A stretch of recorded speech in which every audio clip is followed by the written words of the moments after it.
Bismillahirrahmanirrahim. Assalamualaikum warahmatullahi wabarakatuh.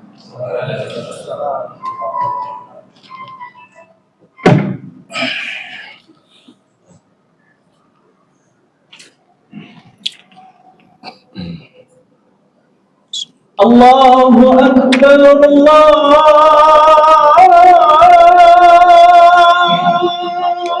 Allahu Akbar.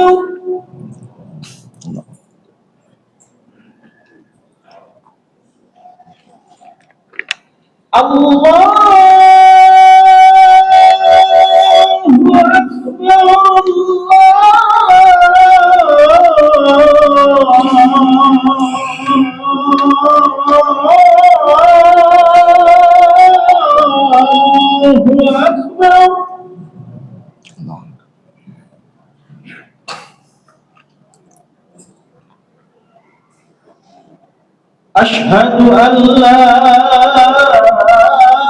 ilaha illallah.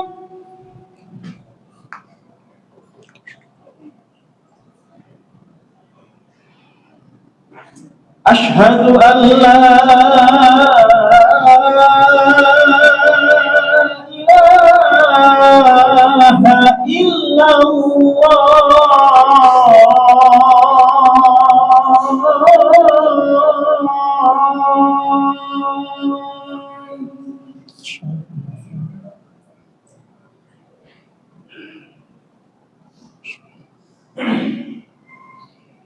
Ashhadu anna Muhammadar Rasulullah.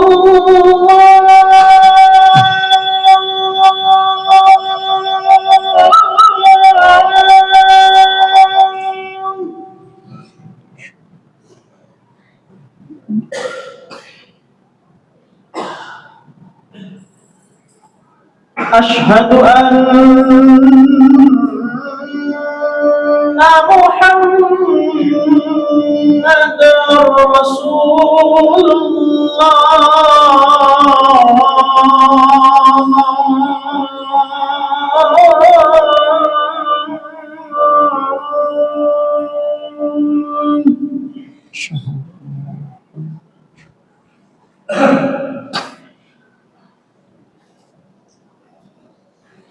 Hayya 'alas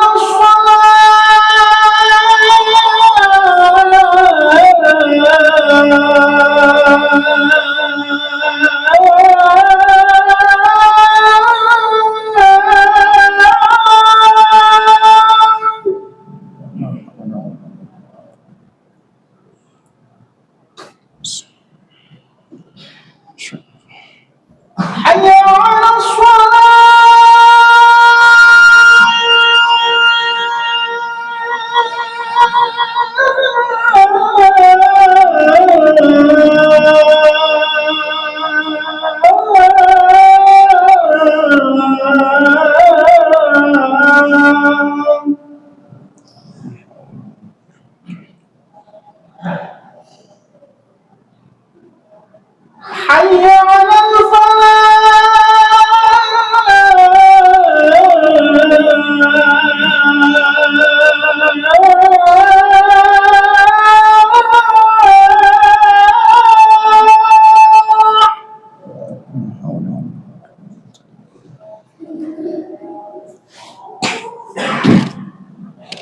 Hayya 'alal Hayya 'alal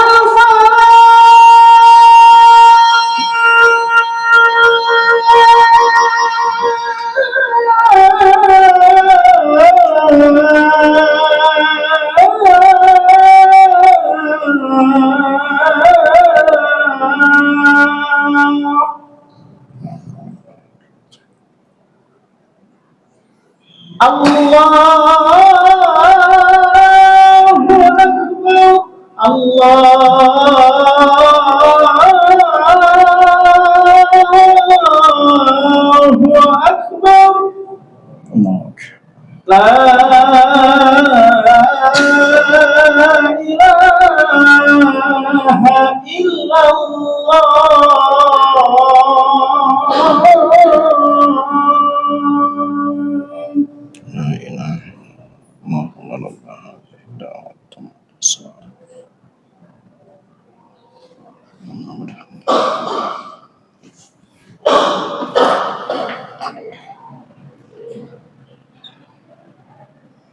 Innal hamdalillah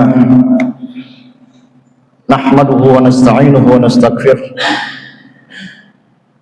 wa na'udzu billahi min shururi anfusina wa sayyiati a'malina. May yahdihillahu fala mudilla lahu wa may yudlil fala hadiya lahu. Asyhadu an la ilaha illallah wahdahu la syarika lahu. Syahadata sidqin wa haqq. Syahadatan la raiba fiha wa la syakk. Qala Allah Ta'ala fil Qur'anil Karim, ya ayyuhalladzina amanu taqullaha wa qulu qawlan sadida yuslih lakum a'malakum wa yaghfir lakum dhunubakum wa may yuti'illaha wa rasulahu faqad faza fawzan 'azima. Ya ayyuhalladzina amanu taqullaha haqqa tuqatih wa la tamutunna illa wa antum muslimun. Fa inna asdaqal hadithi kitabullah wa khairal hadi hadi Muhammadin sallallahu alaihi wasallam wa syarrul umuri muhdatsatuha wa kullu muhdatsatin bid'ah wa kullu bid'atin dhalalah wa kullu dhalalatin finnar. Allahumma shalli wa sallim wa barik ala sayyidina Muhammadin wa ala alihi al-athhar wa ashabil akhyar wa sallim tasliman katsiran wa ba'd. Kaum muslimin jamaah salat Jumat yang berbahagia, bersyukur kita pada Allah Subhanahu wa taala, kita masih mendapatkan banyak karunia, limpahan nikmat Allah Subhanahu wa taala. Mudah-mudahan kita mampu mengoptimalkan nikmat karunia ini dengan sebaik-baiknya, agar kita mampu menyelesaikan agenda-agenda ibadah kita, sampai kemudian kita mampu menyelesaikannya dengan kondisi husnul khotimah insyaallah. Kaum muslimin yang saya muliakan, sejak tahun 7 kenabian, ya, selama 3 tahun setelahnya sampai 10 tahun kenabian, itu kita membaca bahwa kaum muslimin tepatnya mereka ketika itu di Makkah diboikot, ya, tepatnya Bani Hashim dan Bani Muthalib diboikot oleh kaum Quraisy, kafir Quraisy, ya. Sampai kemudian kita membaca betapa situasi kaum muslimin ketika itu sangat memprihatinkan, ya, makanan sampai mereka makan dari daun-daun pepohonan dan seterusnya, sampai kemudian akhirnya berlanjut kepada penolakan masyarakat Taif kepada Rasulullah dengan dilempari batu dan seterusnya gitu. Tapi kemudian ketika itu beliau tidak patah arang untuk melakukan penyebaran dakwahnya sampai tahun 11 kenabian. Ada 6 orang dari Madinah yang sedang naik haji ketika itu masuk Islam, jamaah sekalian. Diikuti berturut-turut pada tahun ke-12, 13 dengan peristiwa Aqabah pertama dan kedua, ya. Lalu kemudian itulah mengawali cikal bakal terjadinya peristiwa hijrah.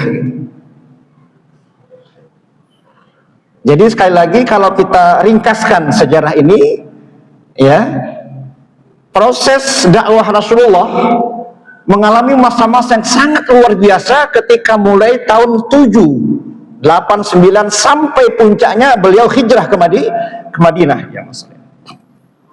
Nah, kalau kita belajar ini, sebenarnya dakwah yang beliau lakukan ini merupakan salah satu proses dari terbentuknya umatan wahidah, umat yang satu, Ya, yang itu bisa kita baca misalnya di surah Al-Anbiya dan surah Muhammad Al-Mu'minun. Inna hadhihi ummatukum ummatan wahidah wa ana rabbukum fa'budun. Di ayat yang lain disebutkan fattaqun. Inna hadhihi ummatukum ummatan wahidah wa ana rabbukum fattaqun. Di surah Al-Mu'minun. Nah, jamaah sekalian, proses ini adalah proses di mana Rasulullah sedang melakukan proses pembentukan umat menjadi umat yang satu. Nah, kalau kita tarik pada beberapa status yang dulu jamaah sekalian, itu akan nyambung dengan sejarah Ibrahim alaihissalam. Ketika Nabi Ibrahim diperintahkan Allah untuk menempatkan keluarganya, anaknya, istrinya di lembah yang gak ada sedikit pun penghuninya. Dan itu Allah ungkapkan di surah Ibrahim, inni askantu min dzurriyyati biwadin ghairi dzi zar'in 'inda baitikal muharram. Ya Allah, aku tempatkan sebagian keturunanku di lembah yang gak ada penghuninya, di Mekah yang kita kenal sekarang. Inda baitikal muharram, di sisi, di samping Baitullahmu, rumahmu gitu. Nah, sampai kemudian berproses, sampai kemudian menjadi cikal bakal manasik haji, di mana hampir setiap tahun 2 juta lebih kaum muslim berkumpul di Makkah, di Arafah. Nah, saya ingin tekankan ya masalah bahwa sebenarnya kalau kita belajar sejarah Rasulullah, kemudian kita kaitkan dengan sejarah Ibrahim, dan sekarang juga masih bulan Dzulhijjah, sebenarnya salah satu agenda yang harus kita sadari adalah kita ini adalah umat yang satu. Kita ini umat yang satu, ummatan wahidah. Dalam hadis Rasulullah disebutkan kita adalah satu jasad. Seorang muslim itu adalah satu jasad, dia sama dengan satu badan. Dalam hadis yang lain disebutkan satu bangunan, seperti satu bangunan yang satu dan yang saling menguatkan. Nah, ketika kita masuk di bulan-bulan semacam ini, sebenarnya setiap kita harus punya kesadaran ini, bahwa kita ini umat yang satu, Pak. Dan itulah sumber kekuatan kita. Dan ini sudah dipraktekkan. Kita pernah menjadi umat yang luar biasa, disegani, ditakuti, dan banyak memberikan kemaslahatan di tengah-tengah umat itu. Lalu kemudian sejak tahun 1924 dengan hilangnya khilafah Utsman di Turki, sampai sekarang kita kaum muslimin berada dalam kondisi yang terpecah belah dan mudah diombang-ambingkan oleh musuh kita, jamaah. Sampai sekarang, padahal sejatinya kita adalah ummatan wahidatan, kata Allah. Inna hadhihi ummatukum ummatan wahidah wa ana rabbukum fa'budun wattaqun. Jamaah sekalian, karena itu sekali lagi mari kita tanamkan kesadaran, semangat untuk kembali menghadirkan ummatan wahidah, umat yang satu yang tidak mudah dipecah-pecah belah oleh siapapun. Dan sesungguhnya jamaah sekalian, potensi itu sangat besar pada kita. Contoh-contoh yang konkret adalah ya peristiwa haji. Kita bisa bayangkan betapa jumlah kita terkumpul jadi satu di satu tempat. Dan itu agenda tahunan kita, Pak. Sholat berjamaah ini juga bagian dari contoh konkret betapa kita umat yang satu. Tapi sayang, kondisi ini belum sepenuhnya kembali kita raih, jamaah sekalian. Nah, pada bagian kedua khutbah saya ini saya ingin menyebutkan ada, kalau kita belajar dari bagaimana dakwah Rasulullah dan sejarah Nabi Ibrahim dalam membentuk umatan yang satu itu, umat yang wahidah itu, ada 3 pilarnya, jamaah sekalian.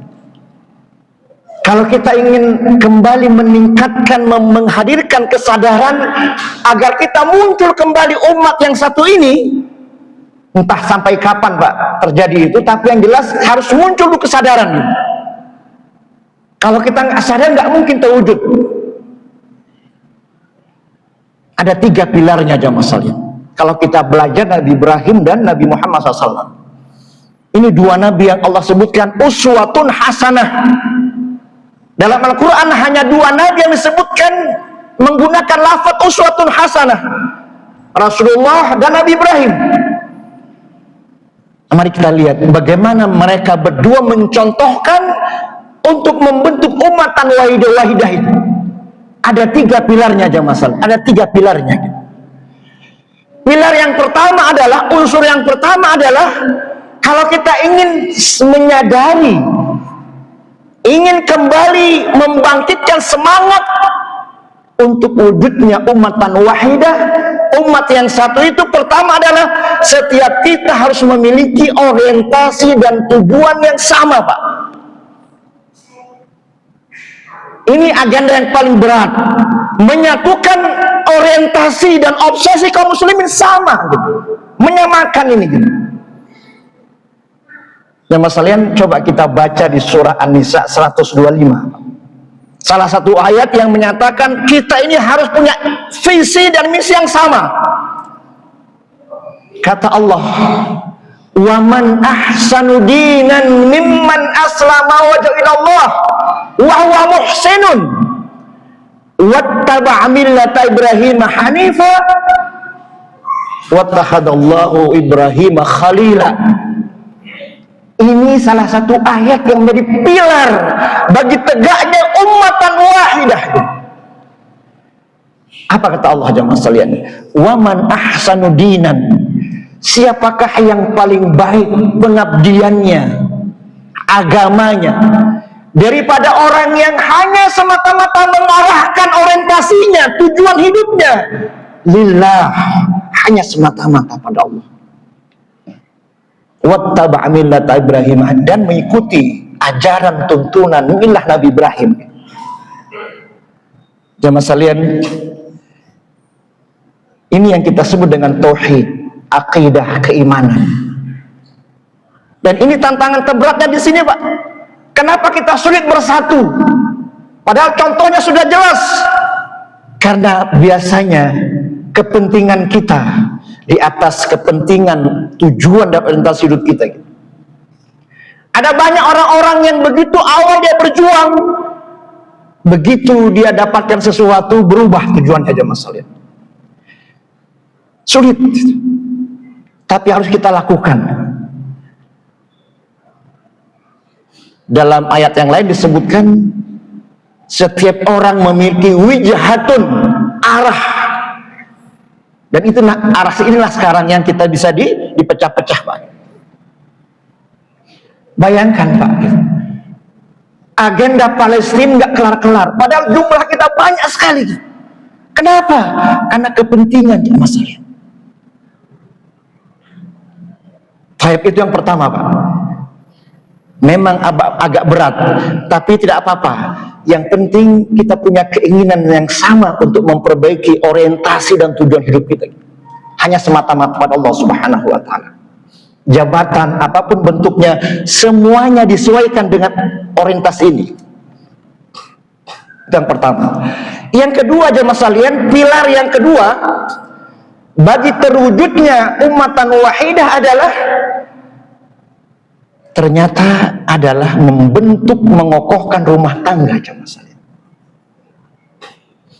Rumah tangga, Pak. Di surah Al-Imran Allah menyebutkan ada 4 nabi yang disebutkan sebagai nabi pilihan Allah. Inna Allah astafa Adam wa Nuhan wa ala Ibrahim wa ala Imran alal alamin. Allah menyebutkan 4 nabi. Yang 2-nya nggak disebutkan keluarganya. Allah menyebutkan Allah memilih Nabi Adam, Nabi Nuh, disebutkan Nabi Nuh dan Nabi Adam. Tetapi begitu Allah menyebut Nabi Ibrahim, apa kata Allah? Wa ala Ibrahim, dan keluarga Ibrahim. Wa ala Imran, keluarga Imran. Apa rahasianya jamaah sekalian? Rahasianya adalah karena Ibrahim sukses, termasuk juga Imran, menciptakan keluarga yang akan menjadi batu bata lahirnya masyarakat dan umat yang kokoh.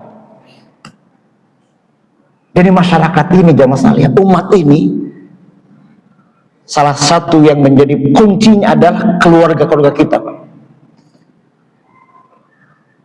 Itulah sebabnya kalau kita baca surah tentang Nabi Ibrahim, jamaah sekalian, salah satu nabi yang paling banyak disebutkan adalah tentang Nabi Ibrahim. Itu hampir 25 ayat ya tentang Nabi Ibrahim, Pak. Sebagiannya terkait dengan keluarga, Pak. Tentang keluarga. Karena pilar umat itu adalah keluarga. Nah, ada 2 ayat barangkali penting untuk kita renungkan agar kemudian kita punya kesadaran keluarga yang luar biasa ini. Allah menyebutkan tadi Ibrahim itu membentuk keluarganya bagaimana caranya, Pak? Keluarganya itu ada keluarga yang selalu dekat dengan masjid. Inni askantu min dzurriyyati biwadin ghairi dzar'in inda baitikal muharram. Ibrahim selalu menempatkan anak ketuanya di dekat masjid. Apa rahasianya? Liyuqimas shalah, agar mereka rajin biasa menegakkan sholat. Nah, karena itu kalau kita ingin menjadikan keluarga kita sebagai keluarga yang akan menjadi penopang lahirnya umatan wahidah, pastikan keluarga ini memiliki tradisi dekat dengan masjid. Yang terakhir jamaah sekalian, pilar yang ketiga adalah pilar kepemimpinan. Pilar kepemimpinan. Ada 2 ayat tentang Nabi Ibrahim terkait dengan pemimpin. Ya. Inna Ibrahim kana ummatan qanitan lillah. Ibrahim itu adalah figur ummatan, figur pemimpin yang jadi tauladan. Yang kedua Allah sebutkan di surah Al-Baqarah 24. Wa idzibtala Ibrahimu rabbu bikalimatin fatammahun qala inni ja'iluka linnasi imama. Allah langsung mengangkat Ibrahim sebagai pemimpin. Kenapa? Karena beliau lulus mengerjakan semua ujian apapun dengan sangat sempurna. Jemaah sekalian, sekali lagi, inilah 3 pilar bagi tegaknya umatan wahidah itu. Yang pertama adalah setiap kita harus memiliki pemahaman tentang orientasi dan tujuan yang sama. Yang kedua, punya kesadaran untuk memperbaiki kualitas keluarga kita masing-masing.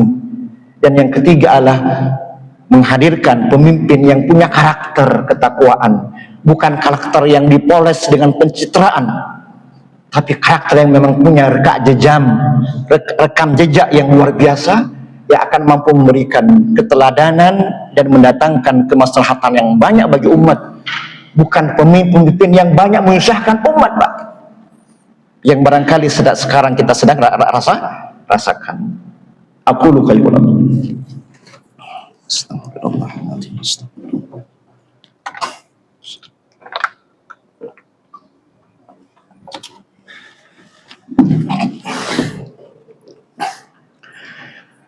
Alhamdulillahirabbil alamin. Wal 'aqibatu lil muttaqin wa la 'udwana illa 'alal zalimin. Asyhadu an la ilaha illallah wahdahu la syarika lah. Wa asyhadu anna Muhammadan abduhu wa rasuluh. Allahumma shalli wa sallim wa barik ala sayyidina Muhammadin wa ala alihi wa ala alihi. Mari pada khutbah kedua ini kita sejenak mendahkan kepada Allah Subhanahu wa taala. Kita berdoa mudah-mudahan Allah masih mendengarkan doa-doa kita dan mengabulkannya, dan kita berharap mudah-mudahan kita menjadi bagian orang-orang yang punya kesadaran untuk menghadirkan ummatan wahidah, entah sampai kapan nanti wujudnya insyaallah. Bismillahirrahmanirrahim. Hamdan syakirin, hamdan na'imin, hamdan yuwafi ni'mahu wa yukafi mazidah. Ya Rabbana lakal hamdu kama yanbaghi lijalali wajhika. Allahumma inna nas'aluka bi anna nashhadu annaka antallah la ilaha illa anta al-ahad as-samad alladhi lam yalid wa lam yulad wa lam yakul lahu kufuwan ahad. La ilaha illa anta subhanaka inna kunna minadh dhalimin. Allahumma ighfir lil muslimina wal muslimat wal mu'minina al-ahya'i minhum wal amwat innaka sami'un qaribun mujibud da'wati qad hana. ربنا هب لنا من أزواجنا وذرياتنا قرة أعين واجعلنا للمتقين إماما واجعلنا للمتقين إماما. أقم الصلاة.